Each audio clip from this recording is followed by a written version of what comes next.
Thursday afternoons at 4 here on WSIC. The following is a paid program and does not necessarily reflect the views of WSIC.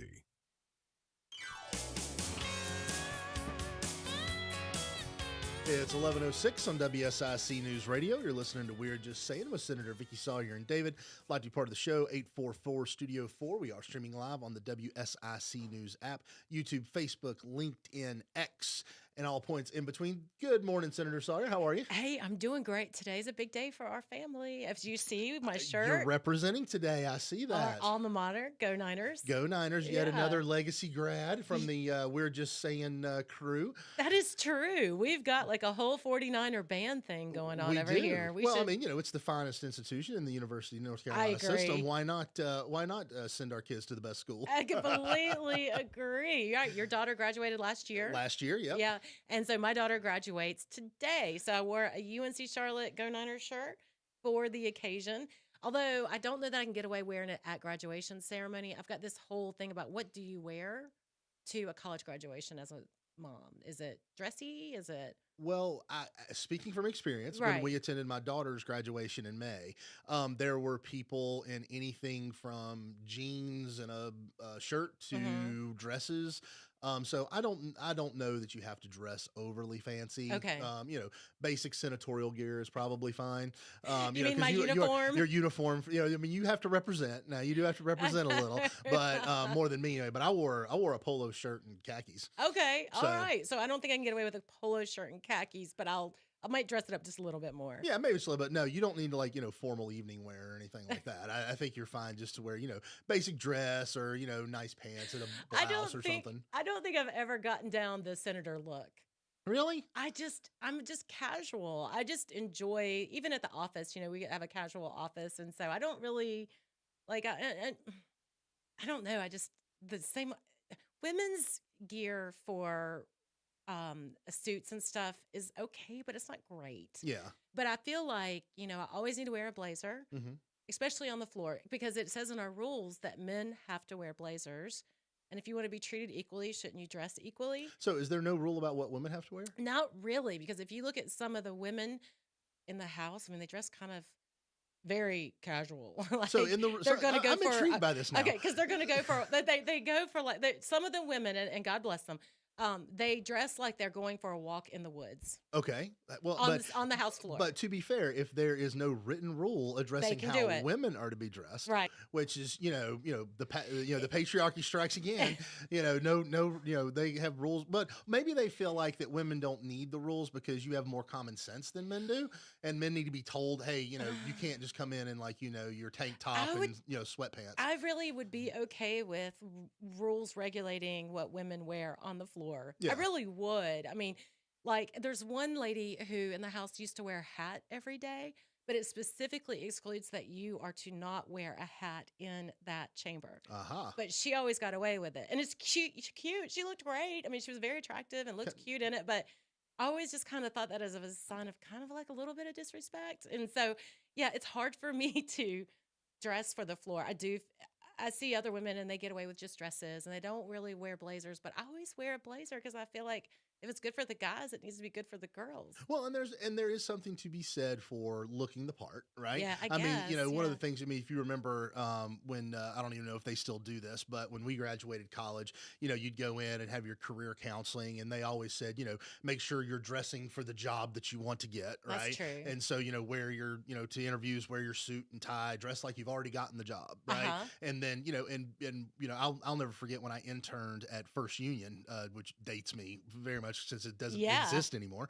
But I remember going through, and part of my first job, as an intern was to go in and I had to organize the key corporate executive biographies. And so they were all these biographies and paperwork and stuff like that were in file folders, not digitized or anything like that. It didn't exist back then. And I'll never forget one of my professors at Charlotte was a gentleman by the name of Frank Dunn, and he was president of the First Union of North Carolina Bank for First Union for years and years and years till he retired. Yeah. And he had there was the legacy file that I was going through and organizing. So I went through his and I was reading it. He sent out a memo at one point in time that denoted the correct way to tie a tie. with diagrams that he had sketched and everything that was in his file. And I remember seeing that and going, wow. I was like, I mean, again, this is, the 70s, 80s, not when I interned. Yeah. I interned in the 90s. I mean, you are getting along in the tooth. I am getting along in the tooth as my hairline, has accentuated for a number of years now. But I just remember looking at that, and it was sketched out, and it was a memo that went out to everyone in the company about the correct way to tie a tie. So I think going and looking the part as a senator, I think there's something to be said for that. All right. I've toyed with the idea. So Candace Owens, right? I appreciate and enjoy listening to her. I've seen her a couple times speak live. But she's got the cutest little outfits where she'll wear like a t-shirt underneath a blazer with cute pants and heels. And I'm like, I wonder if I could get away with that on the Senate floor. Because if I could do like a statement t-shirt, but that may be, I mean, if there's no rules, there's no rules. If there's no rules, there's no rules. Right. You should wear a hat. You should get on there and see if anybody says anything to you wearing a big old Alma Adams hat or whatever. I mean, because she represents on the congressional floor. If she can wear that on the congressional floor, you ought to be able to wear that on the Senate floor in North Carolina. I don't know. I don't know if that would work out or not. But you know what, though? Something that has happened that I never thought in my lifetime would be is, did you see that article about CNN? I did. I actually had seen that. And so it's kind of building, I think, off what a number of people have said since the election. All these, all these mainstream media, quote unquote, outlets, ratings have just tanked. And I mean, completely tanked since the election, which, to be fair, I don't shed a tear about. Fox, I think Fox News might be the lone exception. Everybody's ratings drops after an election, right? Because everybody's always watching. But yeah, CNN, it dropped significantly. Okay. So it had less viewers than the Hallmark Channel. And then the Hallmark Channel. Check this out. Okay. Food Network. It had less ratings than Food Network. Then Discovery, which I love Discovery, so I understand. The Hallmark Channel. HGTV. And actually MSNBC. Wait, CNN had less ratings than MSNBC? Mm-hmm. Wow. Mm-hmm. How far have you dropped if you have less viewers than MSNBC? They had averaged only 369,000 total views from 8 to 11 during this past week on December 2nd. By comparison, Fox News averaged 2.5 million total primetime viewers during that same period. Well, the market speaks. I mean, just throwing it out there. I mean, old Ted Turner, he must be, because I always thought CNN being, a Southern station and being the first, prime time, what 24-hour news cycle, and that was in our era when we grew up. That was like the big thing. And I think it was it with the Iraqi war that it really started with it? Actually, no, it started earlier than that, but really where CNN took off was with when they had wall-to-wall coverage of baby Jessica, who fell down the well in Texas. And the only reason I know that is because I listened to a podcast on CNN versus Fox News, a podcast called Business Wars. I love If you've never listened to it, it is fantastic. But in CNN versus Fox News, they talk about how CNN took off because it covered after where everybody went to see if they got baby Jessica out of the well. Okay. And then after the break, I would love to talk about the research I found about where people are getting their news now, because obviously it's not from CNN. Well, yeah, clearly. I know I don't get my news from there. I don't know that I ever have. I don't know that I ever have either. You're listening to We're Just Saying on WSIC News. We'll be right back.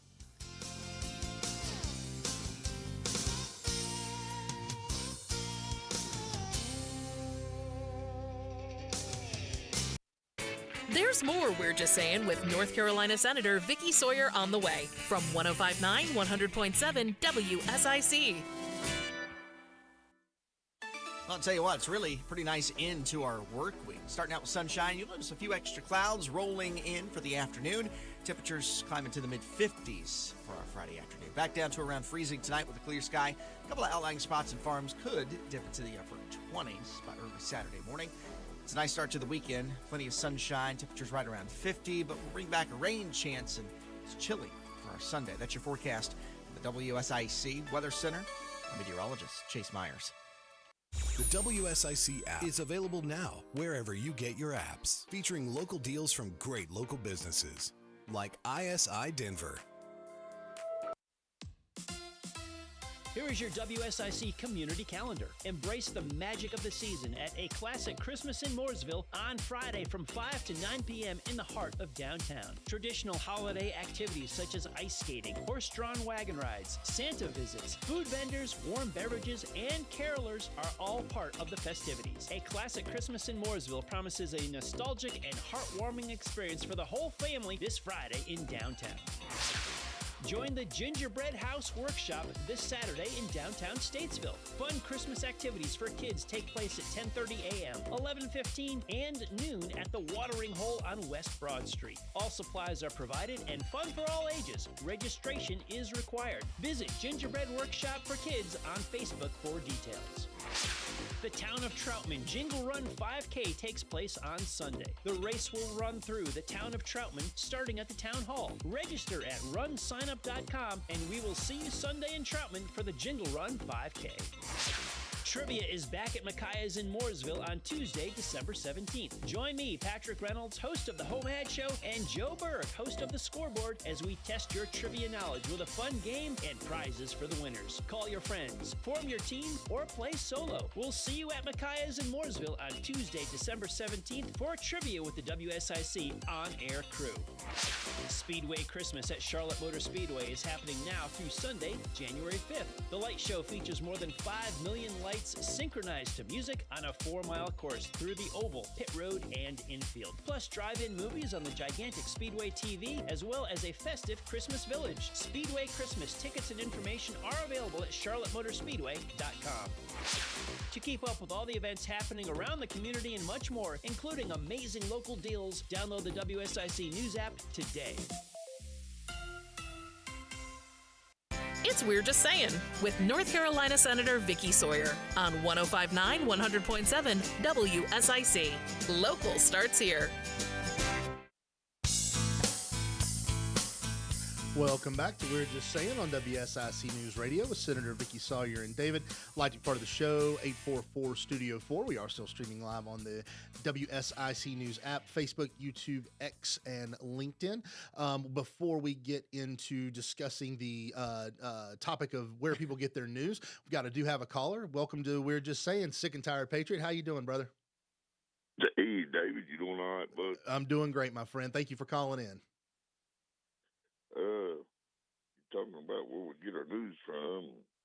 I'm particularly fond of TrueNews.com myself. Okay. But I hope you don't mind if I ask another question. Been listening to Todd Storm's what's been rumbling around on about these drones hovering.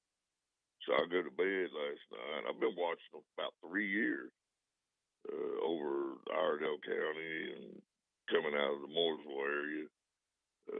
But yeah, I mean, it's exactly what they've been talking about. Just like yesterday evening, it was 4 above and around my house, and this morning I get up and there's 7 out there, and there's one directly above my house. They get like closer and closer. They're real easy to see. Just could you enlighten us on this, Senator? Hey, sir, thank you so much for asking. I really do not know. I haven't been made aware or know anything that goes on with that other than that drone flight. Yeah, other than drone flights, I know that are regulated by the FAA. You have to have a license for that, correct? You do. Well, to go over a certain altitude, you have to have that. You don't have to. And most drones are, depending on the software, are regulated on height unless you have a license. Actually, and the reason I know that is my son is an FAA certified drone pilot. Good. But I promise you, sick and tired, he was not piloting the drones over your house. I promise you, he was not doing one of those. I mean, these things just hanging out all night long. I mean, just literally, they're all night long. They're not delivering. They're stationary. And they come in and you see them switch out time to time. That's it's making me and my wife very nervous. It makes me wonder if this is why I used to be able to sleep 6 to 8 hours. Now it's like I got to sleep 10 to 12 hours to even feel them. When I get up, I feel like I got rigor mortis setting in on. Well, I know what we could do is I will happily reach out to Sheriff Darren Campbell. I know that he has his eyes and ears on the ground on everything in Iredell County, and then we'll try to get back to you. Yeah, let's figure this out. This is very disturbing. Yes, sir. Absolutely. Yes, sir. Thanks for the call, Sick and Tired. Hope you have a Merry Christmas, brother. Merry Thank Christmas. y'all very much. Yeah. Merry Christmas. Merry Thank Christmas. y'all for everything you do. Yes, Thank sir. you. Thank you so much. Yeah, it's interesting because I did see something come across my news feed on X. I think there was a hearing or something talking about drones. I think it was at the congressional level talking about drones being used for surveillance or something like that. But I do know that personal drones are big right now. I'm like I know of at least 3 people like in my own neighborhood that have drones. I have used I don't have one personally, but I have used people who do have drones for like they're used a lot in land development, property surveying, and things like that. Insurance. So those are used insurance as well. Actually, I had to have my roof. I had a couple of shingles came off my roof, and the gentleman that came out to review it actually used a drone, so didn't climb up on the roof at all. Just took a drone up and to assess the damage. So I do know they're heavily in use for things like that. Yeah. But I also can understand fully how it can be a little disconcerting if you look up and see multiple drones flying up above your house. A little bit like, okay, what's going on here? What's so interesting about my house that you feel the need to fly above it? I got a question. Like, if it's a personal drone and say I'm concerned about it, I'm on my property and it's over it, can I shoot it out of the sky?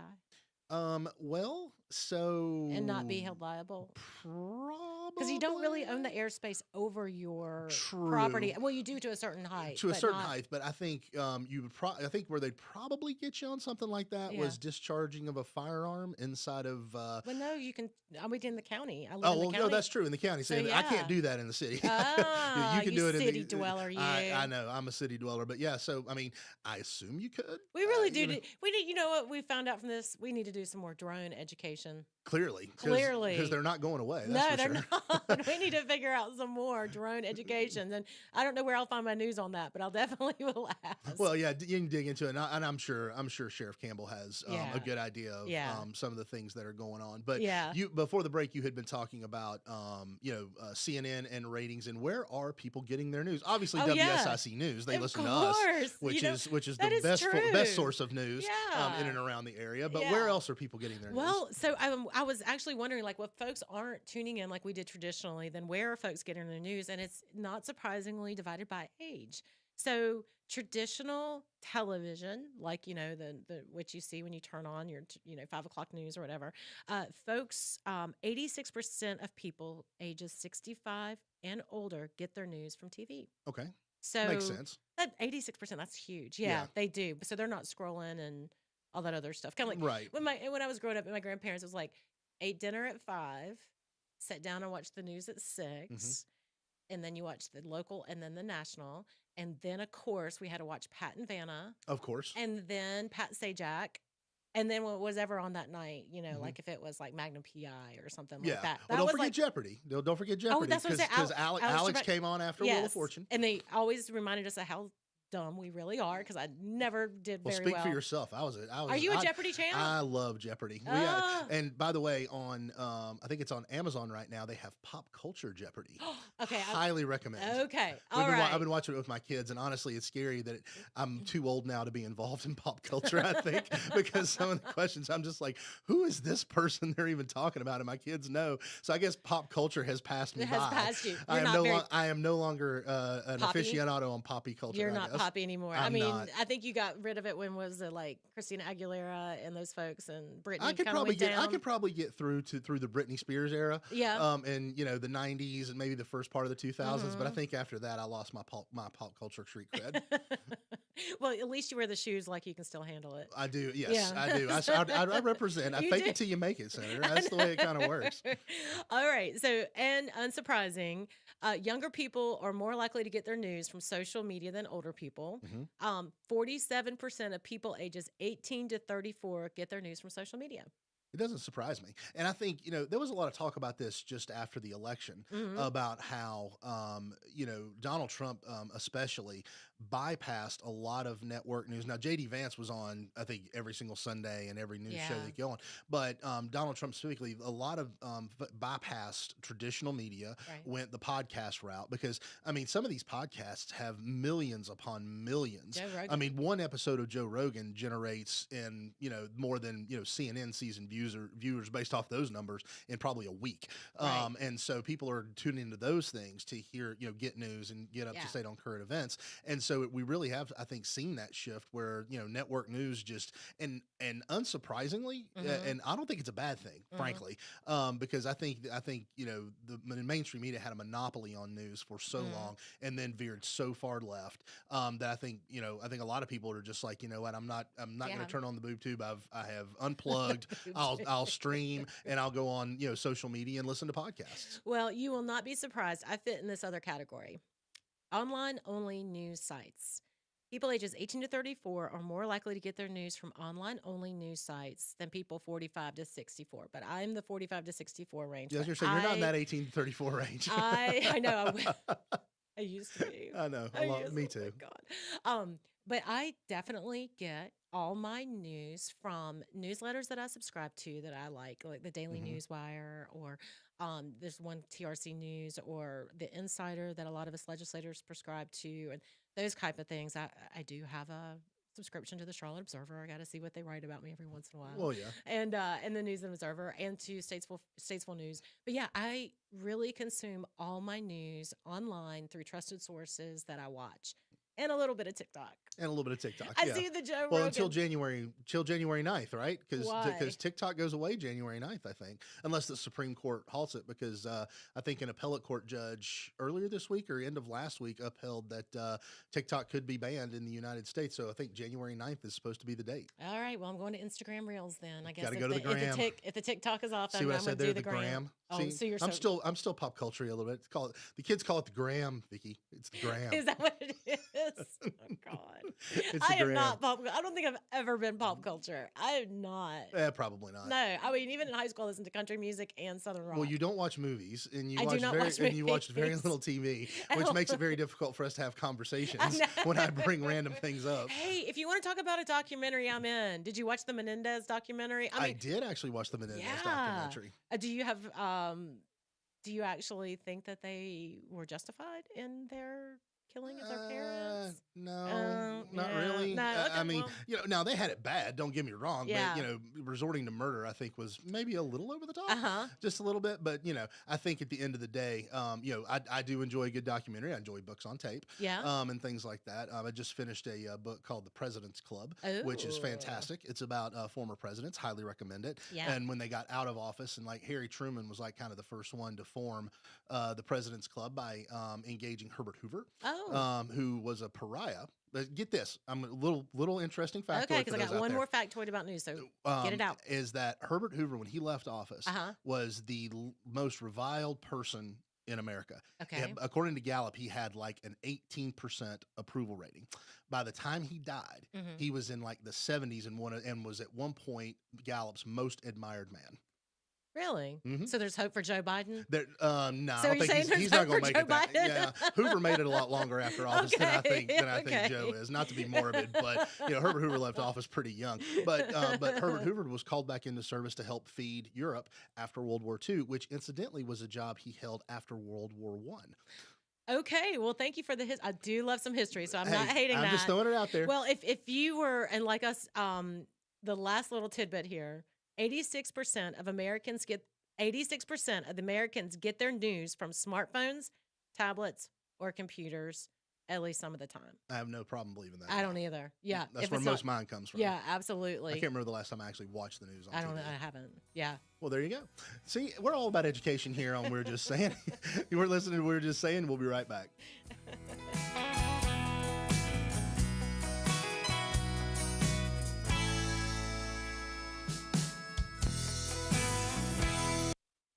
We'll return with more of NC Senator Vicky Sawyer, and We're Just Saying after this short break on 105.9 100.7 WSIC.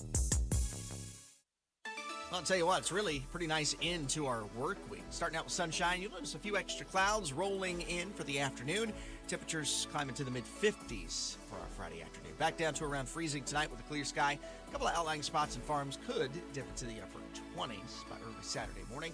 It's a nice start to the weekend. Plenty of sunshine. Temperatures right around 50, but we'll bring back a rain chance, and it's chilly for our Sunday. That's your forecast from the WSIC Weather Center.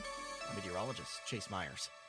How about savings off a brand new car? Randy Marion Ford Lincoln in Statesville. We've got our service loaners with just a few thousand miles on them. Save thousands of dollars on all makes and models. That's F-150, Expedition, Explorers, Lincolns, Corsair, Navigator. I tell you, these cars are like brand new. Never been titled. You're the first owner. Save thousands. Randy Marion Ford Lincoln, I-77, right here in Statesville. You know where we are, folks. Right where the spinning car is. That's where the deals are. Randy Marion Ford Lincoln. Come see us today.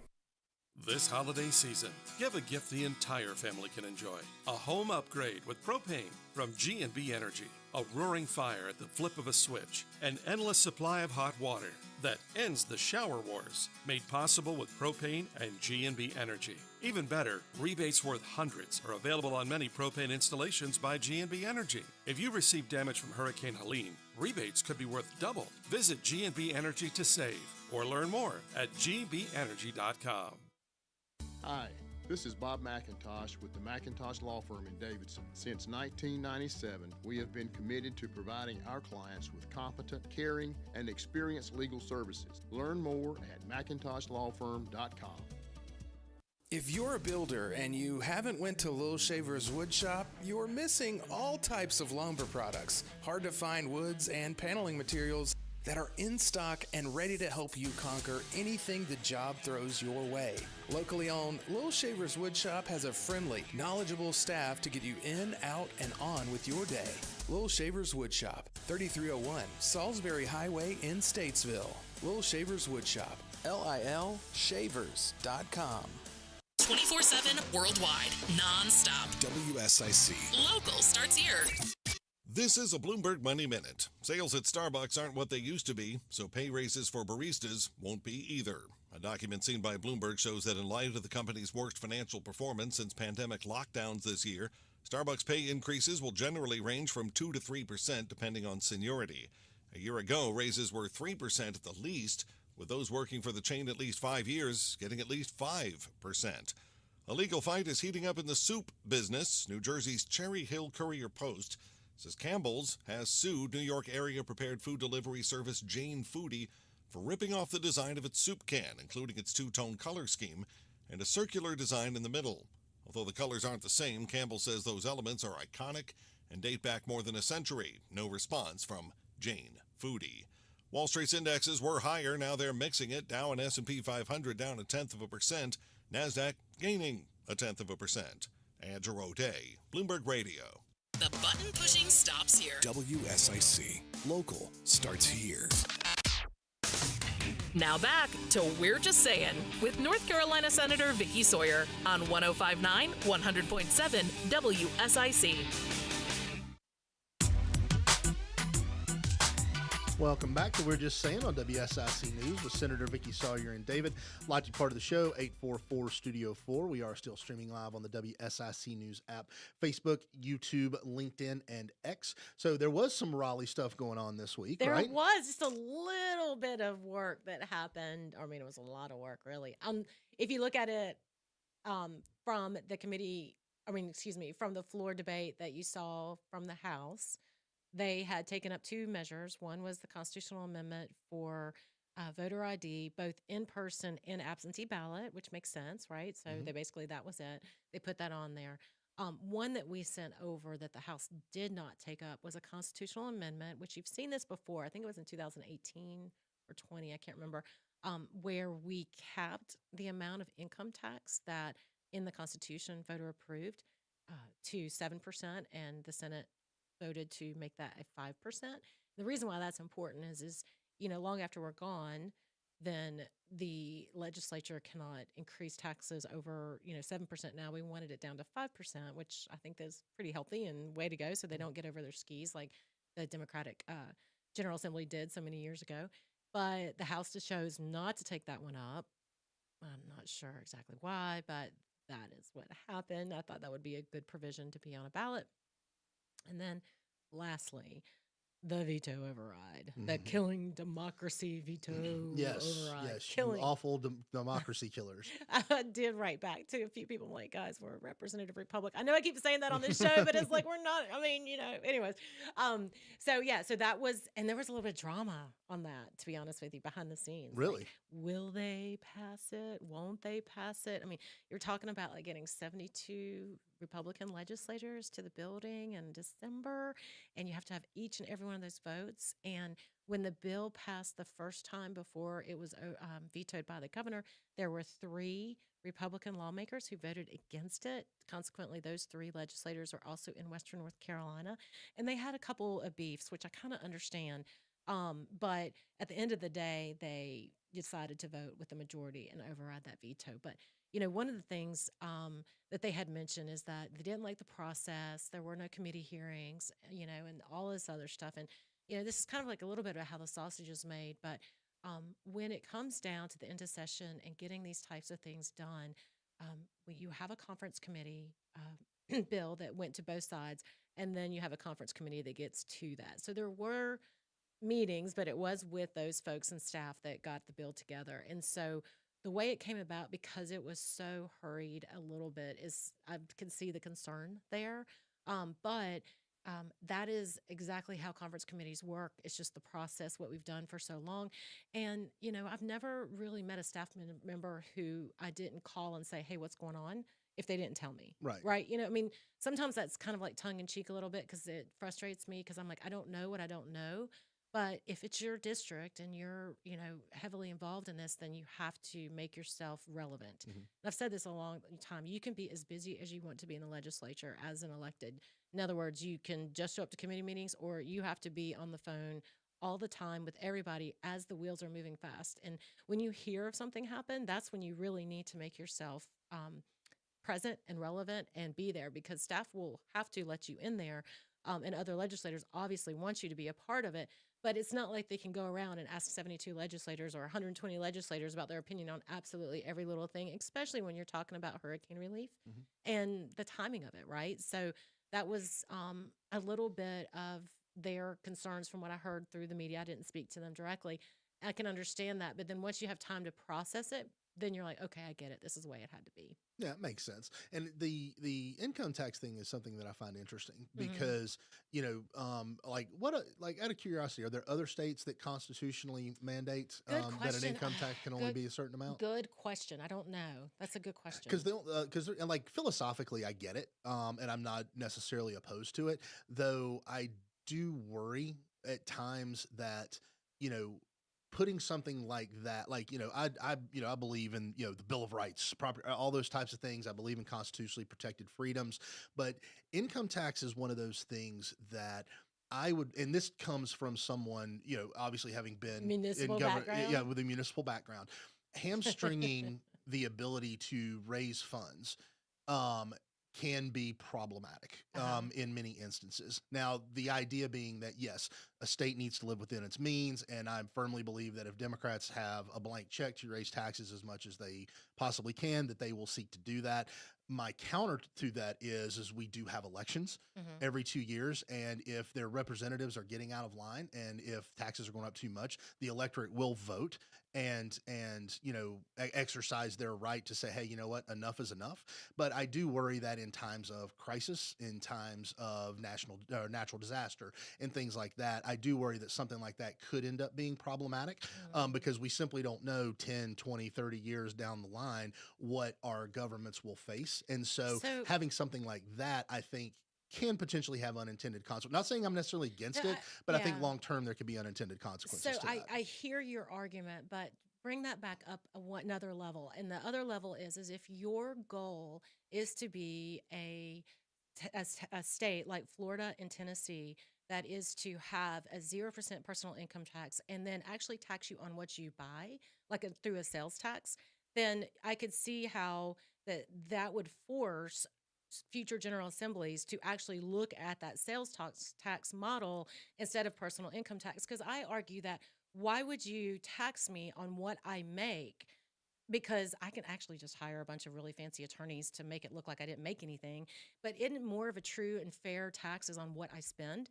I mean, and isn't that actually where and we if should it- be heading? And so I think the idea of that constitutional amendment is to literally make sure that we put a stopgap in place so that future legislators have to go to that different type of tax collection other than personal income tax. Because I argue that personal income tax is archaic. I think it's just a really bad way of doing things, and that you could actually capture more tax through a sales tax. I mean, think of those folks who are here illegally. They're buying groceries, they're buying cars, they're buying stuff. They're not necessarily filing an income tax return, right? Right. So, and I mean, we could basically abolish the IRS and just do a sales tax thing. And so I think this is just one step of a broader strategy to make sure that after we're not in the legislature, that the state will continue to reduce personal income tax and move towards a sales tax. No, and I think if it's part of a broader strategy, I completely understand ultimately wanting to get to because I'm a flat tax individual kind of guy, flat sales tax kind of guy. I agree with you. Income tax is archaic because there are so many different loopholes and ways to decrease your income and things like that. Whereas sales tax is a direct consumption tax, and so you are taxed on. And so if the goal is to get to just a straight sales tax as a mode of raising income into the government, I'm fully supportive of that. 100%. But I think if, the challenge I think that you would ultimately have there is how much can you raise sales tax ultimately to get to offset what you have lost in income tax. Well, I mean, if you look at the North Carolina sales tax, I mean, personal income tax now, I mean, I think the first $25,500 of every penny that you make is untaxed, regardless of who you are. So, I mean, right there's already those exclusions. And then you have for child deductions and all this other stuff. I mean, you would just get rid of all of that. I argue that you would probably get more tax from everybody and a more fair tax. I agree. I think inflation, as we have seen, when you reach into 7% inflation, 8% double-digit inflation, which we have seen in this country, you are becoming far more punitive in that situation, so because it's regressive in that regard. And so, I think that if you're ultimately going to approach it that way, there has got to be some check and balance against inflation. It needs to be geared somehow to where it can't maybe you gear it to historic of 1 to 2% inflation, something like that. Because when you're kinda in like the gas taxes is calculated like by a formula. Exactly. Because if you have a flat sales tax that is not geared to inflation, and inflation is going, because what do we see, 7% a year and things like that, then all of a sudden I am paying exponentially more in tax than I would have on the other end, because inflation is going to cause me, and you're going to have a lot of money coming into government. But isn't it already? Instance. I mean, to that point though, aren't you already paying sales tax? I mean, was it 7.25% right now? And but so, if you eliminate income tax, that number's going up. What is Florida's tax? I don't know, but their like property 9%? Taxes are higher than ours too. Is it really? Yeah, property taxes and sales taxes in Florida are higher, because actually I did this math when my cousin moved from Florida to North Carolina, and basically I looked at what she was paying in property tax there, because she did not pay income tax, and she was nervous about coming to North Carolina because she was going to pay an income tax. So I actually took some calculations and stuff like that based off their sales tax, based off of their property taxes and stuff like that, and it was about a wash. Was it? Now that was for her. Now, and obviously that's not going to be universal, but you do. I mean, ultimately, at the end of the day, government's going to get it from you one way or the other. Florida's sales tax rate is 6%. Okay. So I'm sure there's like add-ons and stuff at the county level. But anyways, there's other states who can do it. I think we should continue to do it. I'm a huge fan of a sales tax way to gain revenue. And to the point of, I think that's why this constitutional amendment was and is still important. And hopefully we can work on it in the next session to get it on the ballot. No, and trust me, philosophically, I completely agree. I just feel like having it blanket with no check against inflation, I think could just end up being problematic. Yeah. Why don't you get on that? Tennessee is 7%, by the way. Okay. Yeah. But anyways, what? You want me to get on that? Yeah, sure. Get on that. Well, first of all, I'm make saving the math. Make the math. Come on, Senator. Well, right after I finish world peace, small goals. You're listening to We're Just Saying on WSIC News. We'll be right back.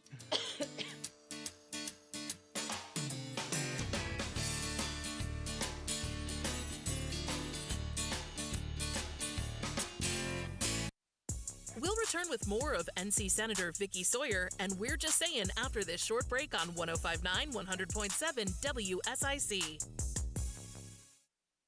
I'll tell you what, it's really a pretty nice end to our work week. Starting out with sunshine, you'll notice a few extra clouds rolling in for the afternoon. Temperatures climb into the mid-50s for our Friday afternoon. Back down to around freezing tonight with a clear sky. A couple of outlying spots and farms could dip into the upper 20s by early Saturday morning. It's a nice start to the weekend. Plenty of sunshine. Temperatures right around 50, but we'll bring back a rain chance, and it's chilly for our Sunday. That's your forecast from the WSIC Weather Center. I'm meteorologist Chase Myers. Here is your WSIC community calendar. Embrace the magic of the season at a classic Christmas in Mooresville on Friday from 5 to 9 p.m. in the heart of downtown. Traditional holiday activities such as ice skating, horse-drawn wagon rides, Santa visits, food vendors, warm beverages, and carolers are all part of the festivities. A classic Christmas in Mooresville promises a nostalgic and heartwarming experience for the whole family this Friday in downtown.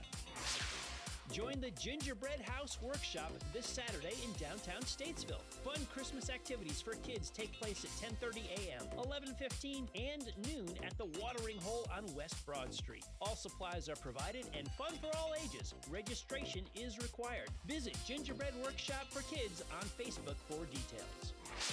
The Town of Troutman Jingle Run 5K takes place on Sunday. The race will run through the Town of Troutman starting at the Town Hall. Register at runsignup.com and we will see you Sunday in Troutman for the Jingle Run 5K. Trivia is back at Micaiah's in Mooresville on Tuesday, December 17th. Join me, Patrick Reynolds, host of the Home Ad Show, and Joe Berg, host of the Scoreboard, as we test your trivia knowledge with a fun game and prizes for the winners. Call your friends, form your team, or play solo. We'll see you at Micaiah's in Mooresville on Tuesday, December 17th for trivia with the WSIC on-air crew. Speedway Christmas at Charlotte Motor Speedway is happening now through Sunday, January 5th. The light show features more than 5 million lights synchronized to music on a 4-mile course through the oval, pit road, and infield. Plus drive-in movies on the gigantic Speedway TV, as well as a festive Christmas village. Speedway Christmas tickets and information are available at charlottemotorspeedway.com. To keep up with all the events happening around the community and much more, including amazing local deals, download the WSIC News app today.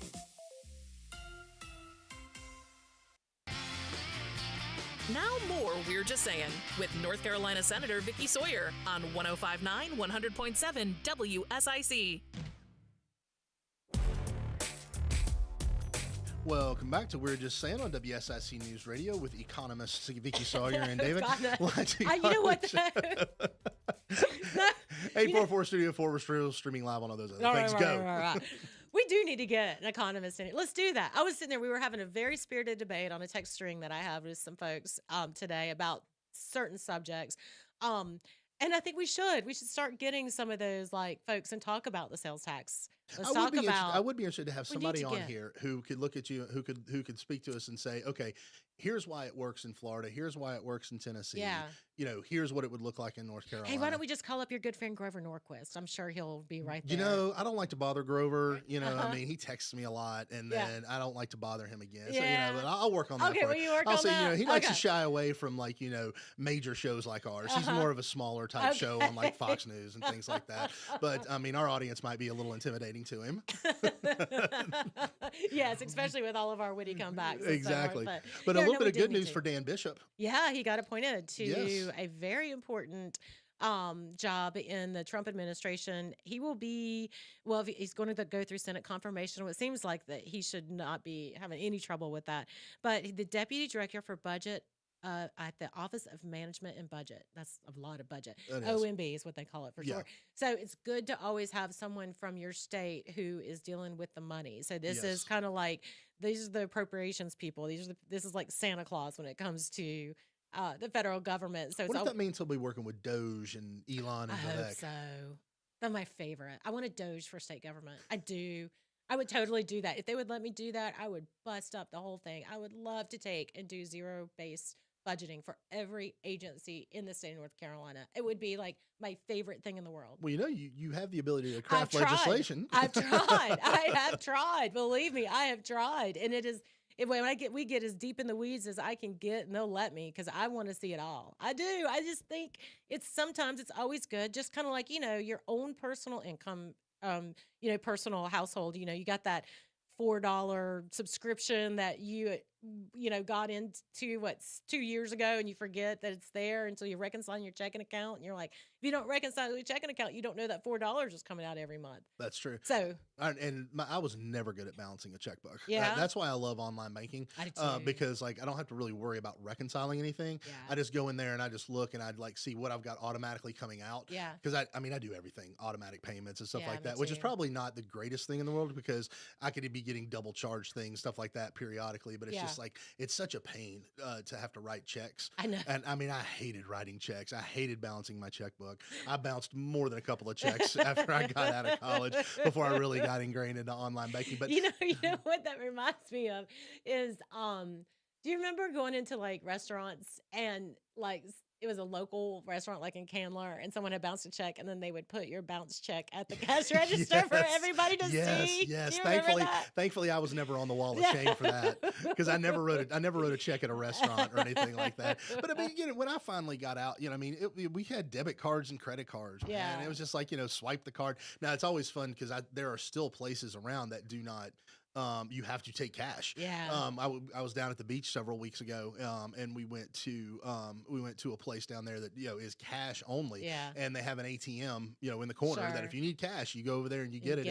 And they charge you nice $10.95 fee on that. So it's a little bit of a money making scam, I think a little bit. But and it maxes you out like you can only take like $150 out, but we're going to charge you $10.95 on it. Yeah. But I grew up when basically I still paid my power bill, my rent, and everything like that. I still wrote checks for that, and I stuck them in the mail and everything. And I was behind so many times because I'd forget to send it and I'd forget to write it. So online banking, electronic transfers, that's my jam. Like that's how I live my life right now. Yeah, I know. So I do our personal and business on QuickBooks Online. I converted over to that last year. So every time now that I have a receipt, I just click it and receipt snaps it and then it categorizes it, and it's just fantastic. I use the QuickBooks Online as well.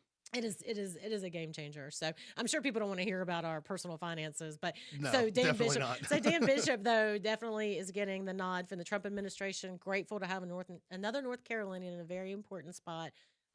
Would prefer to have him as the Attorney General, but here we are. Most definitely. Speaking about courts though, right after we overrode the veto for Senate Bill 382, part of that bill, well, a lot of that bill, the current administration and administration and the governor really didn't like it too good.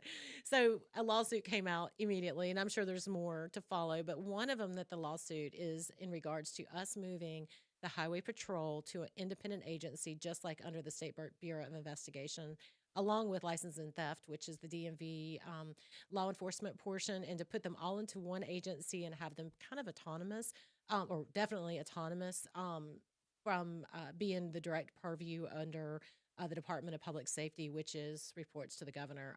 They didn't like that too much. Really? No. There was a lawsuit came out. I was reading through it yesterday a little bit. So Well, pretty much every bill you all pass that deals with really anything like that, you get sued over. I mean, Yeah. it's just standard operating procedure. I'm pretty at this point. sure that we are just like the major between insurance companies and the North Carolina General Assembly. We keep lawyers in business. You're welcome, lawyers. You're welcome, lawyers. You're welcome. You're going to have a great Christmas this year because we keep you busy. And we want to Well, make in my sure. experience, lawyers always going to find work. It's going to be on one side of the issue or another, but lawyers always going to find work. There's always room for a lawyer. I do have a little bit of personal news that was really, really tough this week. So we said goodbye to our family dog, Junior. Yeah, That was so rough. I bet. I don't know if you guys know or follow my husband on social media, but we basically rebranded our entire insurance agency after Junior. He was a constant companion, went to work with us, greeted customers with us. He had like thousands and thousands of followers on social media. Brett would update his daily stuff. And it's just there's understand.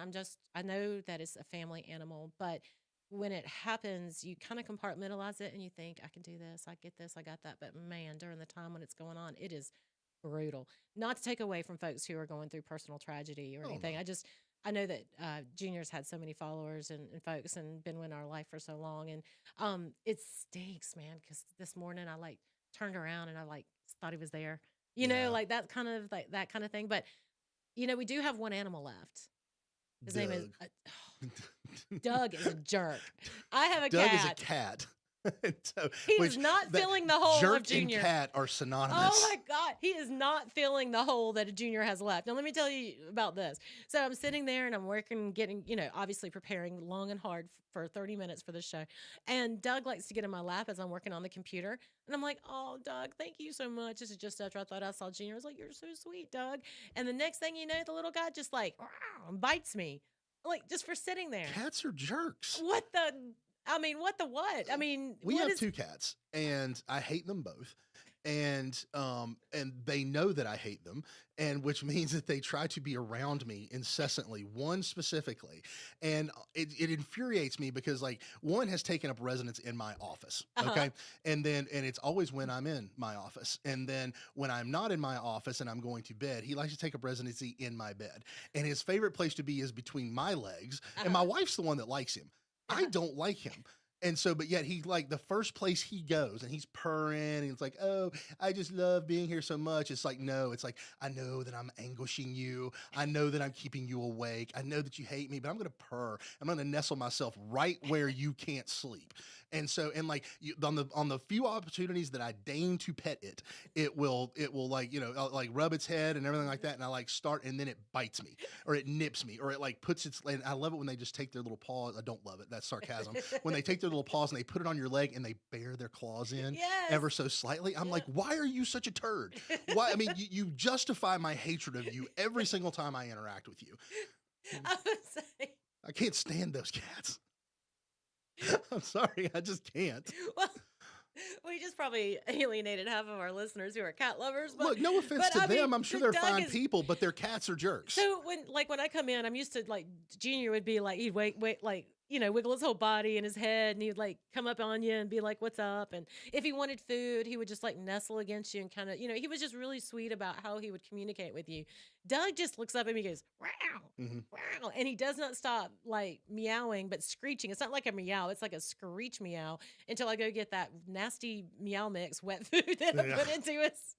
That, by the way, he doesn't keep it inside of his bowl. He eats it like a 2-year-old and it just goes everywhere. Because Doug that's is what not cats do. Oh. It's what they do. They're horrible, horrible animals. They are possessed by the devil, every last one of them. And you will never convince me otherwise. And again, no offense to our cat people.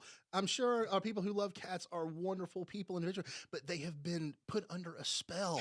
They have willfully deny cognitive dissonance about how awful these animals are.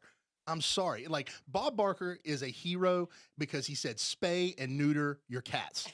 Okay? Yes, more people need to follow Bob Barker's advice. Spay and neuter until they're no longer around. They're awful, awful, awful animals. I'm sorry, they are. Well, Doug, I hope you're not listening here. My cat, Doug's Doug. listening. Oh, Doug probably is. Doug senses it. You're going to go home and he's going to have crapped on everything outside the litter box. I mean, yeah. And by the way, the litter box is for them to go to the bathroom. Yeah. And like the moment, like there's like one little speck of anything not cleaned out of that thing, they kick it out. Oh, into the floor. They're just awful. I'm sorry. I know it's the Christmas season and I shouldn't be this way. So you're not getting a kitty cat for Christmas, I can tell. No. Look, I have laid down the law. Well, I thought I had laid down the law, no more cats, after our original 2 cats died. Because you always have to have 2, according to my family, because they don't want them to get lonely. But they hate each other. They hiss at each other. They don't want to be around each other. So why do we have 2? Because obviously you're making them miserable together. So like, and honestly, I think that's probably what makes my cats worse and more awful cats, is because there are 2 of them. And then they have to compete for their awfulness. I'm sorry. But no, I lay down the law. No more cats. Now, that will not survive. We will lose those cats eventually, and we will end up with new cats. It's just how it's going to be. I'm going to say, after this week, I don't think I can go through the heartbreak of adopting and losing another dog. Dogs are awesome. It was awful. Dogs are awesome, and they are loving, and they're not jerks like cats are, and they're just good animals to have around. Well. But we'll miss Junior. We will totally miss Junior. Everybody have a great weekend. Thanks for listening.